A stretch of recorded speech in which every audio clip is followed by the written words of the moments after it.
Hey everyone, this is Dan, videographer and podcast producer for the Niche Movement. Thanks for tuning into this week's podcast. This is going to be part 2 of our interview with Vincent Velasquez. If you missed part 1, be sure to go back and check it out. Enjoy! Hey everybody, Kevin O'Connell with the Niche Movement Podcast. I have a super fun and new episode with our first in-person guest, Vin Velasquez from Hurricane Productions. He is a New Jersey native, which is very fitting for this episode to be the first in-person guest. He's a Rutgers alum. And really what we talked about, and I really think this is a great episode to listen to. We actually might be cutting this up into 2 parts. But we talked about how he started his business from scratch at the age of 16, and I've been plugging away ever since. How he got his first pseudo internship with the Star Ledger and how he did that and broke through the noise. And so there's some great tips there. And he also talked about the moments you put yourself out there, which has been in previous podcast episodes that Hannah and I have talked about. So he talks about the moment you put yourself out there, be it a blog, talking to a client, saying, yes, we can do this, and like, oh shit, we got to figure out how to do it now. He really goes into the depth of that time he puts himself out there that really comes back full circle and has kept him going. So we go on a lot of different tangents. There's a lot of great value in here for both people that are trying to do the side hustle entrepreneurship route, as well as, hey, I'm in the full-time job and I need to make some changes. Really encourage you to listen in and connect with Vin. But again, one of my favorite episodes. Glad we got this going. And if you are a guest that would like to be Skyped in or come to DC, we would love to interview you. Enjoy this episode. Thank you. So I'm very intrigued by people like you and I are, and just even your ambition, because it came from a very young age. If someone came in here that didn't have that ambition, like what would you tell them? Or how would you maybe spark that in them?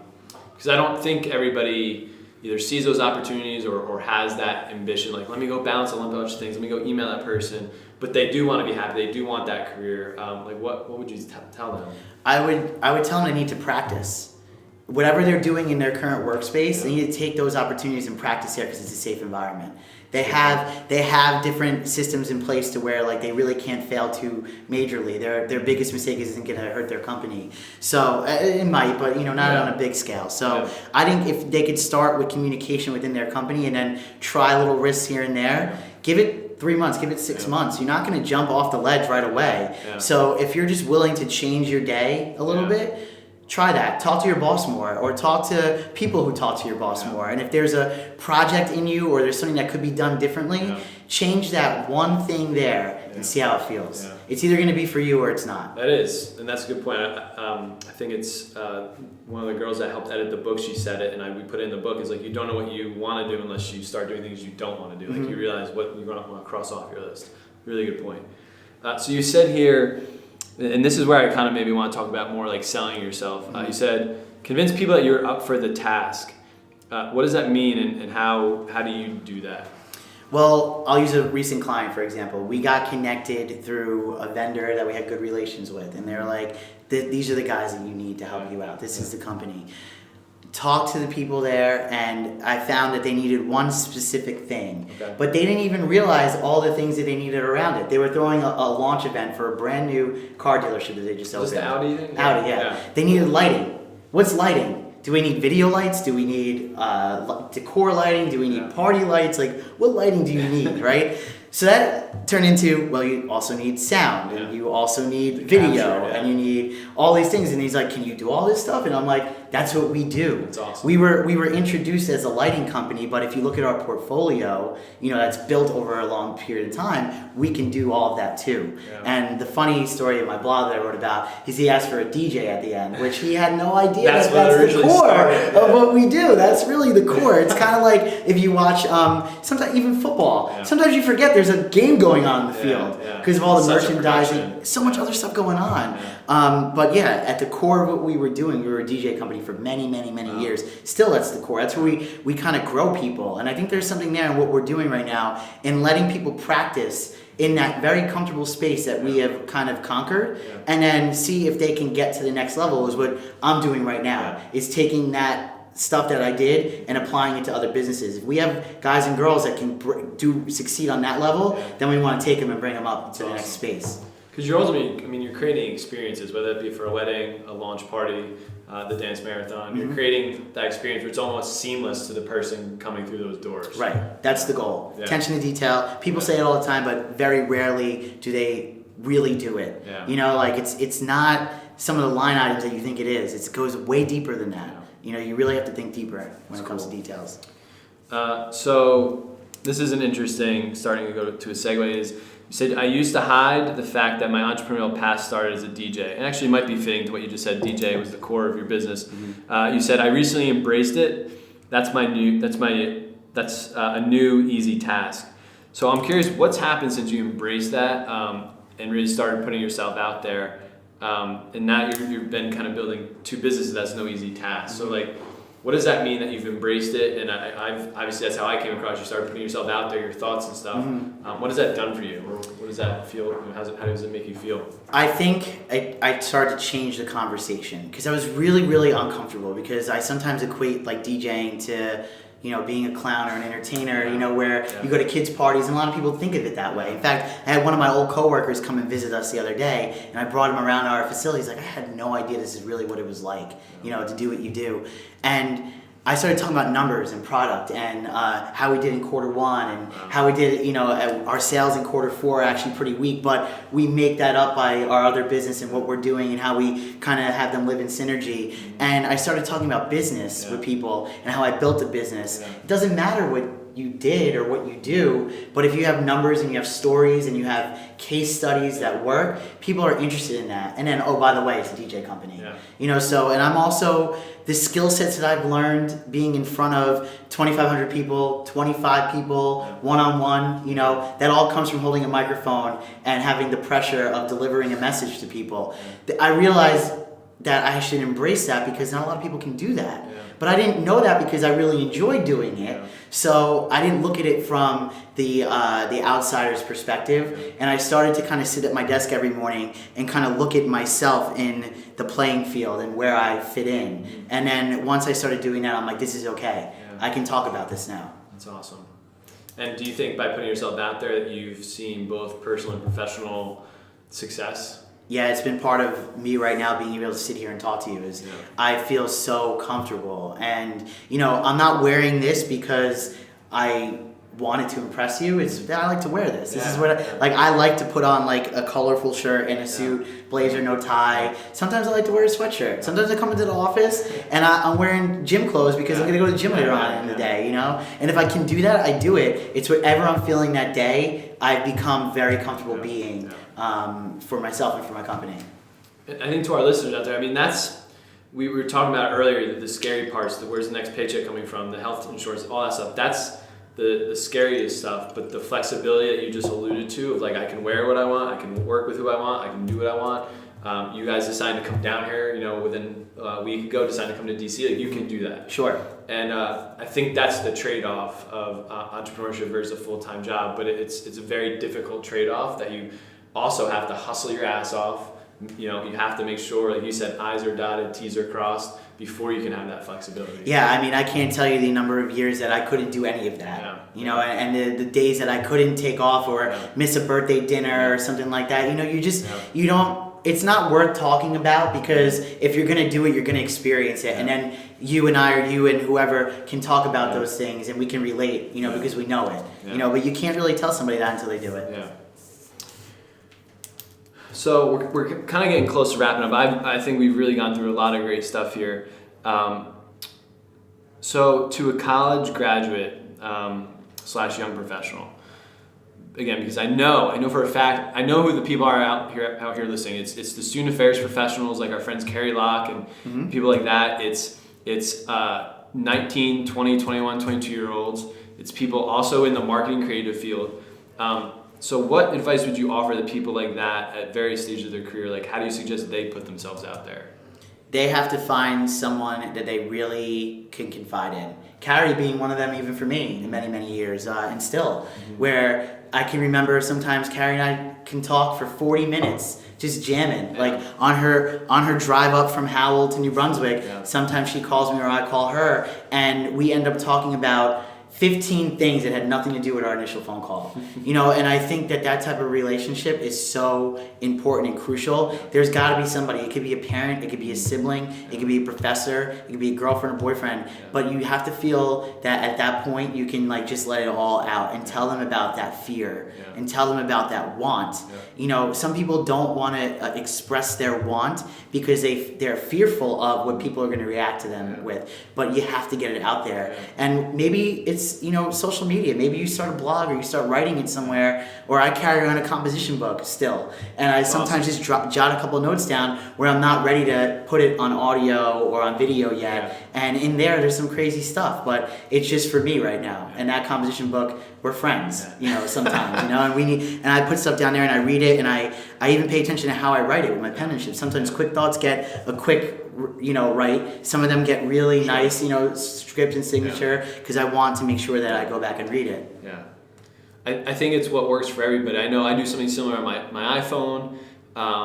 Sometimes I clear my mind, like just going on a bike ride, but I think finding somebody or some way that you can create that relationship with is definitely crucial. It's so much more important to strive for the real people than to strive for the Twitterverse where they have 1 billion followers and be like, you're my inspiration. Like, that's all well and good, but there are so many more people in your life that are so much more relatable that you can, connect with. And entrepreneurship is lonely, and I also talk about that the job search process is super lonely. You're there in front of a computer at midnight, applying to 15, 20 jobs. You don't know who's looking at it. Both entrepreneurship and the job search journey is very lonely. Mm-hmm. I think definitely building that network of people you can confide in is crucial. Agreed. So we might have talked about this a little bit, but how do you suggest others, how would you help others figure out what moves them or what excites them? Wow, that's I think you need to go back to your childhood a little bit. You talk about Legos and you talk about golf and you talk about all those things. Those are really important to just maybe reconnect with. Even if, I always wanted to play shortstop for the Yankees, right? I want to be Derek Jeter. I can feel you're a Yankees fan. Yeah, I can't wait for baseball stuff. Yeah, so, but I understood that wasn't realistic at some point. Mm-hmm. In fact, when I was a junior in high school, I quit playing baseball, even though I was on varsity. I quit playing baseball because I really like to write. Yeah. And I then transformed my senior year, the newspaper, into a daily online.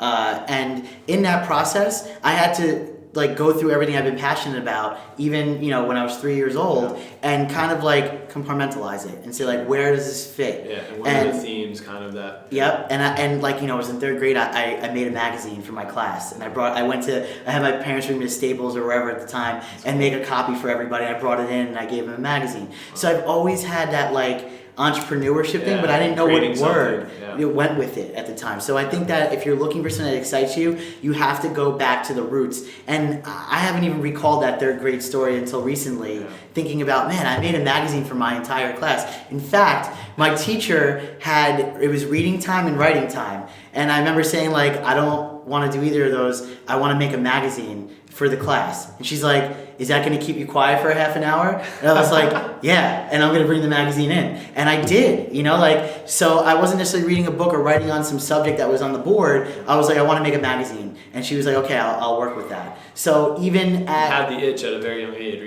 you had the vision. Didn't know what that was at the time, and I'm still trying to figure out, what that was. It's crazy looking back. It is. Yeah. I remember myself this little person walking up to this teacher's desk asking for permission to write a magazine for the class. I don't even feel like that person sometimes anymore, but it's just fun to think about that stuff. So Vin's advice: be a kid and look backwards, what inspired you. It could be third grade, could be college, could be your early 20s. But that's really good advice. I wasn't afraid at that moment, So and it goes back to what you said earlier: is being in an environment where you can experiment. Yeah. Be it college, be it a club, an organization, a job with a boss that supports failure. Yes. So. This next question very similar, kind of, and we're not even getting into it, but it's kind of what would you tell somebody that we're stuck at any stage of life? But mm-hmm. I think that kind of goes with helping people get excited mm-hmm. again. Mm-hmm. I love asking this question. I got 3 more questions for you. What's the best advice you've ever received? Wow, that's really good. That's really tough. The best advice I ever received was, I think my boss at the time, I kind of went into his office and I'm explaining him all these feelings that I have, all these things, that I'm feeling and like this inner struggle I'm having, and I want to leave, but I want to stay. I want to help, but I need. And he's like, he looks at me and said, just go. No one's gonna say like no, like just go do it. Yeah. You know, and it was That's like from your current boss. I could have said that could have been an asshole or said yeah. stick around. He said like, this is the way you're supposed to do things. This is how we do things. If you stay here, you're gonna go far or whatever. But he was just like, he just looked at me and I'm sitting there like sweating, talking a mile a minute, and gut like butterflies. he's like, just go, Vin. This is just, you know, and that was it. I was like, all right, I'm out. You know, like, and that was it. And when I left my job, a lot of people left the job and they got a cake and it. Yeah. I literally left the same way I came home and went home every day. Grabbed my backpack, went down the elevator, and that was it. Never to be, heard of again. No thing to go with it, because I knew the people that I wanted to keep in touch with and the people that I wanted to work with in the future, I was going to see them again very soon. So and you clearly were on to something bigger. Mm-hmm. So that's awesome. What is, and maybe Austin can answer this, what's a typical day like for you or for Hurricane? Or maybe it's not even a day, a weekend. Okay, so I'll switch this up on you a little bit. I've changed the way I do things recently. In 2016, I don't believe in resolutions or anything like that. I just feel like you get a new slate, a new chance, and it actually started with a subscription to a newspaper. I'm getting back to my roots here, right? Where I'm a newspaper guy. I've always been a newspaper guy. By chance, the tenant who lived in my apartment before me got a free trial to the Wall Street Journal. And it just started coming to the house. I got that free trial this fall. Yeah, I just canceled it. No, but wait. Let me tell you what happened. So I get the Wall Street Journal. I'm like, man, this is kind of cool. And I'm like, I don't want it. I left it out there for a couple days. In fact, I might have threw the first week in recycling. And I was like, this thing keeps coming every day. I'm gonna pick it up. So I got up and I read it. And I'm like, I got to work at like noon one day because I read the whole paper front to back, and it was just like I got a late start on the day. So then I started to wake up a little bit earlier, and then I was like, maybe if I bring a newspaper to the gym, I can get like a workout in while I'm reading. So it all started to me realizing that for a very, very long time, I used to start my day later and go to bed late at night, 1, 2, 3 a.m. in the morning, and I was just like, I still need those hours. But I'm going to start moving those hours to a different place in my day. So now my day starts 6, 7 in the morning, maybe a little bit earlier. Like today, I got up at 5 o'clock in the morning, so I could read the newspaper, go to the gym. I saw your Instagram. You were out on the beach, right? Yeah, I live 3 blocks on the beach. Awesome. And so this has been since January. So I'm now into March, where every day starts way early. And I'm just trying to find, like, not put those hours of work in at night at 1 or 2 a.m., but like 5, 6, 7 a.m. before like everybody else is at their desk and emailing me like crazy. Like get some stuff done that maybe I don't want to do, or some stuff that I really want to do, like some passion stuff. Get it done in the morning, then the rest of my day I could just kind of do my thing. Spend more time with my girlfriend, make dinner at night, eat healthier. But this is all recent. I used to be very like, get to the office at 11 or noon, wake up late, like all that type of stuff, stay up till 2. Nothing wrong with that. I was getting my hustle in at night, but now I'm like, let's try this in the morning, and I love it. And it's all because of the Wall Street Journal. That's awesome. Yeah. Yeah, I mean, anything you read on, the top 1% or the Richard Bransons and the big entrepreneurs, a lot of them are starting their day before 6 o'clock. You know what's funny about that is like I respect that, but I tell people this all the time. I don't know about those things. Yeah, you gotta do what works. I don't like look at Richard Branson and say like I'm gonna do that. I'm gonna try that because like Richard Branson stumbled upon that and it worked for him. Yeah. And that's the thing. Like we were talking about before this went on the air. Like we talked about Tony Robbins. I went on a little rant the other day. I like real people. Yeah, and I don't build businesses that are practitioners of what they do. Yeah, you and I totally agree on that. There's so many small business owners out here, and you could listen to politicians talk about small business owners. You could listen to big business talk about small business owners. This is small business owners, and there are so many more like us, and we are really a unique community, and more of us need to know each other because it's such an important thing, and I want to know about your day, and somebody else in this building, their day, then I can tell them about my day, but my day is not based upon what Tony Robbins said you should live your day as. It just works for me, so I'm someone who turns off competition, and I also don't listen to like a lot of motivational speakers. I just don't do it. I think competition is tough, and I think I get a sense of a lot of different, because I have about 3 or 4 or 5 different ventures and things going on at any minute. I'm looking at anything from a Twitter followers to a YouTube channel to a book, and it's sometimes very tough to shut that off and just keep doing this, producing content, getting work, and moving the ball forward. And I think that would be a very good piece of advice. Is like shut off the competition, find your own groove, and get your hands dirty. Like actually do the work, and that could be within your business, in your job, helping your boss. Like just get your fingers dirty and get some work done. Totally. And that goes back to Vin's whole thing on rethinking the way you sell your portfolio and everything. It's some tenacity. So I think we covered it. And there's like 2 other directions, but I think we're gonna have a part 2 of this. All right, cool. up in New Jersey. All right, that sounds good. So, you come to our office and we'll film it there and we'll do some stuff. Yeah, that'd be cool. So I have one more question. Austin or Hannah, you guys want to throw anything our way? Any questions? I don't know how many people listen on the Facebook Live or things that you want to pick up. I know these guys are sweating because we have like 3 lights on. We're in a closed room. Anything you guys want to throw our way? Well, you already talked about how you guys kind of met up, or how you guys. Why do you think that like maybe you guys both are kind of around the same path? I mean, you seem like very different people, but maybe similar in the way. Could you kind of one of you either like talk about that and like figure out why you're kind of going down this same path? Was it something that maybe hit you early on, or was it an influence, or something to that effect? That's awesome. So Austin asked, like, we're both on similar entrepreneur paths, so we're very motivated or enthusiastic about seeing things differently, and like what stemmed from that. And I mean, that's even the direction I was going to think. But like, I was very introverted. I don't know about you, but for me, I remember being in college, and there was something that told me like, I'm going to be an entrepreneur someday. Like I just loved leading people, meeting people, connecting one another. We did a lot of fundraising things, programming, and there was something that like, when I got into higher ed and working at Rutgers, I loved every minute of it, and it wouldn't have given me the resources and skill set to do what I'm doing now. But there was something that was just like, I have a tough time listening to others, or a tough time like when people don't see the same point of view or trend or vision. It was very difficult for me. So I know that's kind of why I'm doing what I'm doing, because I see things a little bit differently and want to help others come together. So I don't know what it was for you. What it was. Well, I learned something tremendously just in the past weeks that we've been talking. Is like, people like me need people like you, and what you're doing is pretty awesome.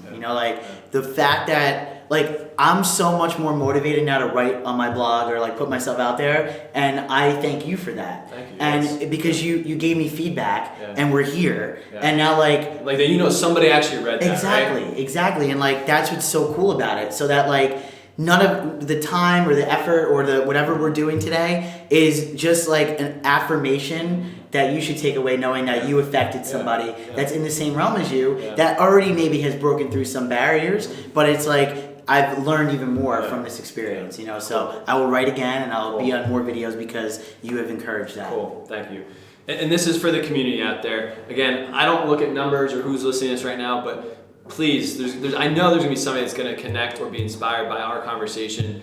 And so Vin, I want you I have last question, but how can people connect with you? I want to make sure I don't butcher anything. Right now, let's do LinkedIn. I'm like really into, I read in your book, have an all-star LinkedIn profile. I actually checked mine. I got the star and everything.